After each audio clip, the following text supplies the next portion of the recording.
குருபியோ நம. இது நமது உலகம் சேனல் நேயர்களுக்கு வேங்கடம் ராமநாராயணன் அன்பு கலந்த வணக்கங்கள். எந்த ஒரு சந்தர்ப்ப சூழ்நிலையும் நம்முடைய மனது, நம்முடைய உடம்பு, அதை நாம் தான் பாதுகாக்க வேண்டும் என்ற உயரிய எண்ணம் கொண்ட மீனராசி அன்பர்களே, நண்பர்களே, எதிர்வரக்கூடிய இந்த 4 மாதம், அது என்ன சார் 4 மாதம் அப்படின்னா, இதுவரைக்கும் நம்ம மாத பலன், வருட பலன் பார்த்துருப்போம், குரு பயிற்சி, ராகு கேது பயிற்சி பார்த்துருப்போம். அதெல்லாம் ஒன்று ரொம்ப ஷார்ட் டேர்ம், என்னென்ன ரொம்ப லாங் டேர்ம். எதிர்வரக்கூடிய 4 மாதங்கள் ரொம்ப குரூஷியல் மந்த் சார். யாருக்கு? மீனராசிக்காரர்களுக்கு. எஸ்பெஷலி இந்த விஸ்வாச வருஷம் அடுத்த 6 மாதங்கள்லேயும் சொல்லலாம், ரொம்ப குரூஷியல். அதுலேயும் 4 மாதங்கள் தை பிறந்தால் ஓரளவுக்கு வழிபறிக்கும், ரிலீஃப் கிடைக்கும். சார் அதுக்குள்ளே என்ன சார் பிரச்சனை வரும்? அவ்வளோதான் பார்க்க போகிறோம். சனியினால் வரக்கூடிய, இப்போ 6 மாதத்துலேயே பார்த்துருப்பீங்க, உலகம் பூரா என்ன பாடுபடுது. சனி மீனத்தில் இருக்கச்சே உலகமே பாடுபடும், நம்ம நாடு பாடுபடுது, வீடும் பாடுபடும், நாமளும் பாடுபடும். இந்த ஏன்னா இதில் ஒரு ப்ளஸ் பாயிண்ட் இருக்குதுல. ஏன்னா இந்த சனி, ராகு, குரு 3 பேரும் குருவனுடைய காலில் தான் இருக்காங்க. ஒருத்தருக்கு ஒருத்தர் 3 பேரும் பின்னி படைஞ்சிருக்காங்க. புனர்பூசம், விசாகம், புரட்டாதி, இது குருவனுடைய கால். இப்போ குரு இருக்கிறதும் புனர்பூசத்தில், சனி இருக்கிறதும் புரட்டாதியில். புரட்டாதி 4ஆம் பாதம் 3ஆம் பாதத்துக்கு வரான்னு சொல்கிறாங்க, ஏன்னா வக்கரகதியில். அடுத்து ராகு இருக்கிறதும் புரட்டாதியில். இது சனி குருவனுடைய வீட்டில், ராகு சனியனுடைய வீட்டில். இப்படியாக குருவனுடைய பார்வையில் ராகு இப்படியாக இருந்து அது புரட்டாதியிலிருந்து உத்தரட்டாதி போகிற வரைக்கும் அடுத்த ஒரு 4 மாதத்திற்கு மேலே தான் நம்மளுக்கு ரிலீஃப் கிடைக்கும். இதுக்குள்ளே என்ன பிரச்சனை வரும்? சனி என்னென்ன கொடுப்பார், எதை கெடுப்பார், என்ன நல்லது நடக்கும், என்ன கெட்டது நடக்கும், இதெல்லாம் நம்ம பார்த்துக்கலாம். எஸ்பெஷலி புரட்டாதி உத்திரட்டாதி நட்சத்திரம்னா நமக்கு மேக்சிமம் புதன் திசையிலேருந்து, புதன், கேது, சுக்கிரன், சூரிய திசைகள் தான் இருக்கும். சில பேருக்கு சந்திர திசை வரலாம், இந்த தேவதையில் இருக்கவங்களுக்கு சந்திர திசை வரலாம், ஈவன் செவ்வாய் திசை கூட வரலாம். எஸ்பெஷலி இந்த புதன் திசை மெயினாக இருக்கும் சார். 20-25 வயசுக்கு மேலே ஆரம்பிக்கிறவங்களுக்கு கொஞ்சம் சனியினுடைய கடைசியும் புதன் திசையும் இருக்கும்.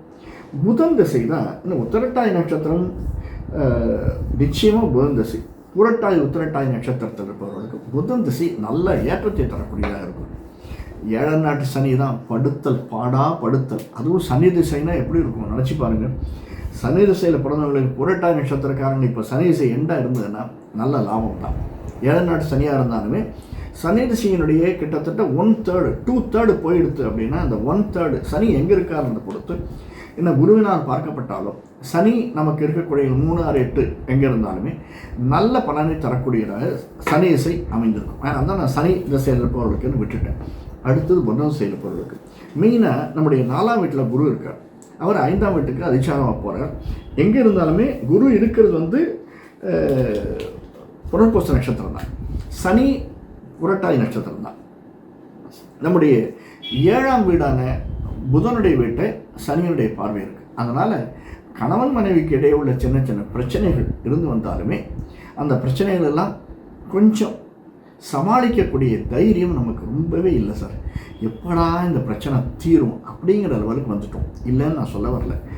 அதுவும் புதனுடைய வீடு நட்பு வீடு தான் அப்படின்னா கூடமே புதன் திசையில் இருக்கிறவர்களுக்கு நல்லது நடக்கும். நாளைக்கு போய் நிச்சயமாக இந்த பொண்ணை பார்த்துட்டு வந்துடலாம்னு நினைக்கிச்சே, இல்லைப்பா அந்த வீட்டிலேருந்து அவங்க ஊருக்கு போகிறாங்களாம், அப்புறம் வாங்க, இந்த மாதிரி சின்ன பிரச்சனை. நாளைக்கு எப்படியும் நம்முடைய மாஸ்டரை பார்த்து சைன் வாங்கிட்டு வந்துடலாம் அப்படின்னு காலேஜ் போவான் மனசில் இருக்கிற பையன். இந்த 4 மாதத்தில் அது அப்போ தான் அவர் ப்ரொஃபஸர் வந்து வெளில போயிருப்பார். இவன் 3 மணி நேரம் 4 மணி நேரம் வெயிட் பண்ணிட்டு திரும்பி வந்துடுவான். இந்த மாதிரி சின்ன சின்ன பிரச்சனைகள் இருக்கும் புதன் திசையில் இருப்பவர்களுக்கு. கேது திசையில் இருப்பவர்களுக்கு மோராலஸ் இந்த பிரச்சனை இருக்கும். அடுத்தது வரக்கூடிய சுக்கிரதிசை, எஸ்பெஷலி சுக்கிரதிசை புரட்டாதி நட்சத்திரம் இருக்கிறவர்களுக்கு ஒரு 40 வயசில் சுக்கிரதிசை வரலாம். இதில் ஒரு 30 வயசில் வரும். 20 வயசு 30 வயசில் சுக்கிரதிசை, உத்திரட்டாதி ரேவதி நட்சத்திரத்தில் சுக்கிரதிசை வரலாம். சுக்கிரன் 3ஆம் வீட்டுக்குடையவன், மீனத்துக்கு 3ஆம் வீடு, சனியினால் பார்க்கப்படக்கூடிய வீடு. 3க்கும் 8க்கும் உடையவன் தான் சுக்கிரன். சுக்கிரன் எங்கே இருக்கான்னு முதல்ல பார்த்துக்கணும். ஏன்னா கிட்டத்தட்ட சுக்கிரன் நம்முடைய 9, 10 வீடுகளில் தான் இருப்பார் இந்த 4 மாதத்தில். 9, 10, 11 சொல்லலாம். இந்த 9, 10, 11னா கிட்டத்தட்ட குருவினால் பார்க்கப்படக்கூடிய இடம். குருவுக்கும் சுக்கிரனும், குரு வேறு மாதிரி, இவர் வேறு குரு, அந்த வேறு குரு, அசுர குரு, இவர் தேவகுரு. அதுவும் சில சமயத்தில் ஒத்துப்போகாது. இருந்தாலுமே குருவினால் பார்க்கப்பட்டால் சுக்கிரனுக்கு கொஞ்சம் வலிமை உண்டு. அதுவும் சனியனுடைய வீட்டில் இருந்தால் பிரச்சனை. அதுவும் தனுசில் இருக்கச்சே சனியனுடைய பார்வை 10ஆம் பார்வையாக படைச்சு சுக்கிர திசையில் இருப்பவர்களுக்கும் சின்ன சின்ன செலவினங்கள் வருவது. குருவனுடைய பார்வை இருக்கிறதுனால பணப்புழக்கம் நிறையா இருக்கும் சார். செலவும் வரும், பணப்புழக்கமும் இருக்கும்.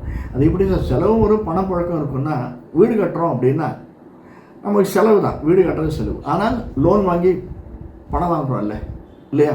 வீட்டில் ஒரு கல்யாணம் பண்ணுறோம், குழந்தைக்கு ஏதாவது ஒன்று பண்ணுறோம், நமக்கே ஒரு பூச்சொட்டல் வருது, ஏதோ சின்ன சின்ன விஷயங்கள் உபநயனம் வருது, அந்த மாதிரினா செலவினங்கள். ஆனால் நம்ம ஏதாவது லோன் போட்டு பிஎஃப் லோன் போட்டு பணம் வாங்குகிறோம். இது பணம் வருது, செலவினங்களும் ஆகுது. சில சமயத்தில் செலவினம் மட்டும் ஆகிட்டே இருக்கும், நம்ம வச்சிருக்கிற டெபாசிட் போயிட்டே இருக்கும், வரவே இருக்காது. அது சுக்கிரதசையில் அந்த மாதிரி இல்லை. அதுவே அடுத்து வரக்கூடிய சுக்கிரதசை முடிஞ்சு சூரியதசை இருக்கு பாருங்கள், சூரியன் சந்திரன் வரவுன்றதை எதிர்பார்க்கவே முடியாது, செலவினங்கள் மட்டும் ஆகிட்டே இருக்கும். இந்த 4 மாதங்கள் தயவு செஞ்சு என்ன செலவினம் ஆனாலும் பரவாயில்ல, கடன் பட்டாவது இந்த 4 மாதத்தில் செலவினங்களை பண்ணிடுங்க. நம்முடைய கர்மா குறைஞ்சிரும். இல்லைன்னா நம்முடைய உடல் உபாதை அதிகமாகிடும், மென்டல் டார்ச்சர் அதிகமாகிடும், நம்முடைய நட்பு அப்படிங்கிறது டிச் பண்ணிட்டு போகிற சூழ்நிலையில் இருக்கும். இந்த சில பிஸ்னஸ் எப்படின்னே தெரியாது, ஃபோனே எடுக்க மாட்டாங்க. 2-3 தடவை ஃபோன் பண்ணி பார்ப்போம், ஃபோனே எடுக்க மாட்டாங்க. நம்ம போய் வீட்டில் தவம் கிடப்போம், டைரக்டரை பார்க்கணும், மியூசிக் டைரக்டரை பார்க்கணும், ஏதாவது ஒரு சான்ஸ் கேட்கணும் அப்படின்னு. இந்த சூரிய சந்திர திசையில் இருப்பவர்களுக்கு இந்த 4 மாதங்கள் 5 மாதங்கள் ஒன்றுமே நடக்காது. நிறைய உழைப்பு அதிகமாக இருக்கும். எஸ்பெஷலி சிறு குறு தொழில் வியாபாரிகளுக்கு திடீர்னு மழை வரும், ஒரு 2000 ரூபாய்க்கு பொருள் வாங்கி போடுவோம், அதில் 200 ரூபா வேஸ்ட்டாகவே போயிடும். கரிகா வியாபாரிகள் ஒரு 2000 ரூபாய்க்கு பொருள் வாங்கினது எடுத்துன்னு வருவான், திடீர்னு அந்த கரிகா மழையினால் மற்ற விஷயத்தினால அழுகி போயிடும், கெட்டு போயிடும். இந்த மாதிரி சூரிய சந்திர திசையில் இருப்பவர்களுக்கு நடக்கக்கூடிய சான்ஸ் இருக்குது. இதுக்கெல்லாம் என்ன சார் பரிகாரம் சொல்கிறேன். அடுத்தது செவ்வாய் திசை, 2ஆம் வீட்டுக்கு உடைய வேண்டிய திசை, 2க்கும் 9க்கும் உடைய வேண்டிய திசை. செவ்வாய் திசை கொஞ்சம் நாக்கை கட்டுப்படுத்தும், அதிகமாக பேசக்கூடாது. ஏன்னா சனி நமக்கு 12க்கு வரைச்சி 3ஆம் பார்வையாக 2ஆம் வீட்டை பார்க்குறாரு. உத்திரட்டாதியில் 3ஆம் பாதம் வரைச்சி, புரட்டாதி 3ஆம் பாதம் வரைச்சி வக்கரத்தில் போச்சு 2ஆம் வீட்டை பார்க்கச்சு ரொம்ப ட்விஸ்ட் பண்ணி பேசுவோம். நாமளே அடாடாடா இந்த மாதிரி பேசியிருக்க வேண்டாமே, தவிர்க்கலாம், கொஞ்சம் அதிகமாக பேசிட்டணும் அப்படின்னு நம்மளுக்கே தோணும். ஒரு 1/2 மணி நேரம் கழிச்சு 1 மணி நேரம் கழிச்சு அவங்ககிட்ட கொஞ்சம் ஓவராக தான் பேசிட்டேன், சரி விடு பார்த்துக்கலாம், இப்படி நம்மை நாமே திங்க் பண்ணக்கூடிய அளவுக்கு பேச்சு நம்மகிட்ட இருக்கும். அதை குறைச்சிக்கணும். எஸ்பெஷலி கணவனிடம் மனைவியும் மனைவியிடம் கணவனும் கொஞ்சம் விட்டு கொடுத்தால் கெட்டு போவதில்லை. அந்த விட்டு கொடுத்து போகிறதுங்கிறது மீனராசிக்காரர்களுக்கு இந்த 6 மாதத்திற்கு மிக மிக தேவை. எஸ்பெஷலி தை பிறக்கிற வரைக்கும் ரொம்ப நம்ம அடங்கி தான் போகணும். இப்போது புதன் திசையை பார்த்தோம். புதன் திசையில் இருப்பவர்களுக்கு ஏன்னா வேலை நடக்கணும் அப்படின்னா இந்த சிவனும் பார்வதியும் இருக்கக்கூடிய இடங்கள், சேர்ந்து இருக்கக்கூடிய இடங்கள், மகாவிஷ்ணுவும் மகாலட்சுமியும் சேர்ந்து இருக்கக்கூடிய இடங்கள். இப்போ சில இடத்துல போனீங்கன்னா வெங்கடாயர் மட்டும் தனியாக இருப்பார், தேவநாதன் மட்டும் தனியாக இருப்பார். அந்த மாதிரி இல்லை. லக்ஷ்மி நரசிம்மர், ராமர் சீதை, கிருஷ்ணர் ராதே கிருஷ்ணர், அல்லது முருகன் வள்ளி தெய்வானை. முருகன் தனியாக இருக்கக்கூடாது, முருகன் வள்ளி தெய்வானை. இப்படி இருக்கக்கூடிய கோயில்களுக்கு சென்று வழிபட்டு வருதல் புதன் திசையில் இருப்பவர்களுக்கு இம்மிடியேட்டாக ரிலீஃப் கிடைக்கும் சார்.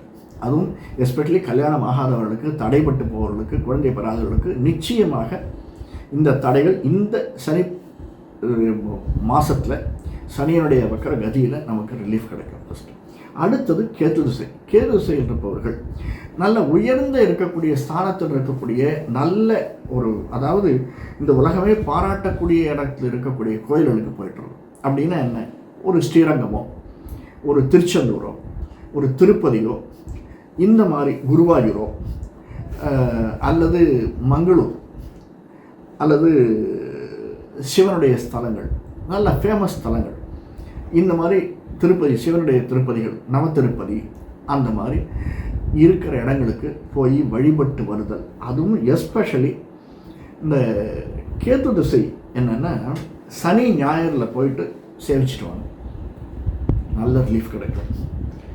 அடுத்தது சுக்கிர திசை.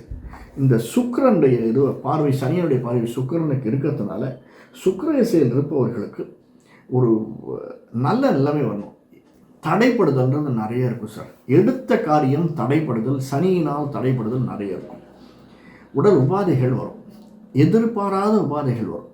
அமுங்கி இருக்கும் ப்ரெஷர் திடீர்னு மேலே வந்துடும்.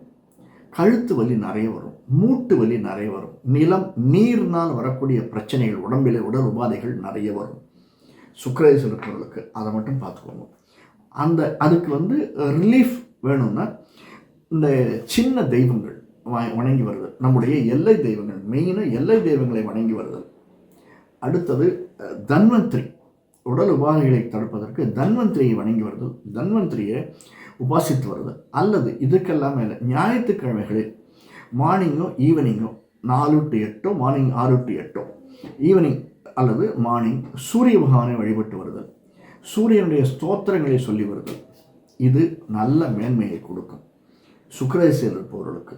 இதற்கு அடுத்து வெள்ளிக்கிழமைகளில் அம்பாளையோ தாயாரையோ, தனி தாயார் தனி அம்பாளை தரிசனம் செய்துவிட்டு ஒரு முடிஞ்சால் விளக்கேற்றி விட்டு வருதல், 4 அல்லது 5 சுற்றுகள் சுற்றி விட்டு வருதல் அப்படிங்கிறது வெள்ளிக்கிழமைகள் ஒரு 6 வாரம் செஞ்சுன்னு வந்தோம்னா நல்ல ரிலீஃப் கிடைக்கும் சுக்கிரதசை இருப்பவர்களுக்கு. இப்போ சூரியன் சந்திரதசை இருப்பவர்களுக்கு தான் பிரச்சனை. சூரியன் சந்திரதசை இருப்பவர்களுக்கு சனி, எப்போயுமே சூரியன் சந்திரனுக்கும் சனிக்கும் அவ்வளோ ஆகாது. ஏன்னா சூரிய சந்திரன் வெளிச்சம், சனி இருட்டு. இந்த மாதிரி சூழ்நிலை இருப்பவர்களுக்கு ரொம்ப கேர்ஃபுல்லாக இருக்கணும். எதை எடுத்தாலும் வாக்கிலையும் சரி, உடல் நடக்கிறதுலையும் சரி, மாடிப்படி ஏறுறதுலையும் சரி, இறங்குறதுலையும் சரி, எல்லாத்தையும் ரொம்ப ரொம்ப ரொம்ப கேர்ஃபுல்லாக இருக்க வேண்டியது ரொம்ப கடமை சார்.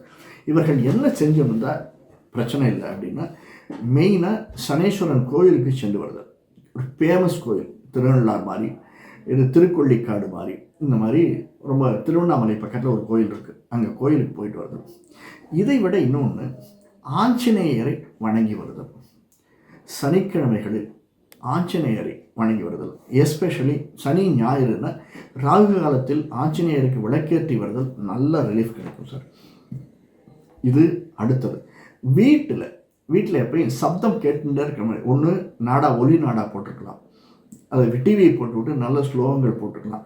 இது 2 முடியலன்னா வீட்டில் ஒரு சைன் வாங்கி மாட்டுங்க.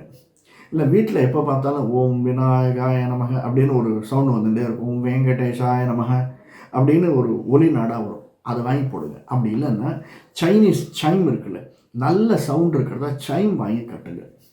அது காற்றுல ஆடிண்டே இருக்கிற போது மன நிம்மதியை கொடுக்கும், நல்ல விஷயத்தை கொடுக்கும். 2வது, இதுக்கெல்லாம் மேலே எந்தெந்த சந்தர்ப்பங்களில் முடியுதோ இஷ்டதெய்வ குலதெய்வ வழிபாடை விடவே விடாதீங்க.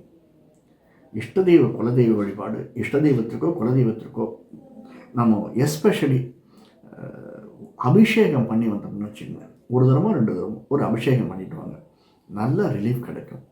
இதையெல்லாம் செஞ்சு வந்தோம்னா அடுத்த 4 to 6 மாதங்கள் நிச்சயமாக மீனராசிக்காரில் நமக்கு நல்லதே நடக்கும் என்பது சிறிதும் சந்தேகம் இல்லை. இந்த காணொலி பிடிச்சிருந்தேன்னா லைக் பண்ணுங்கள், இதுவரையிலும் சப்ஸ்கிரைப் பண்ணலைன்னா சப்ஸ்கிரைப் பண்ணுங்கள், ஷேர் பண்ணுங்கள், பெல் பட்டன் அழுத்துங்க. மீண்டும் இதே மாதிரி நமக்கு வாழ்க்கைக்கு தேவையானது என்ன தேவை, எப்பொழுது எப்படி தேவை என்பதை பார்ப்பதற்காக வேறொரு காணொளியில் சந்திப்போம். நன்றி, வணக்கம்.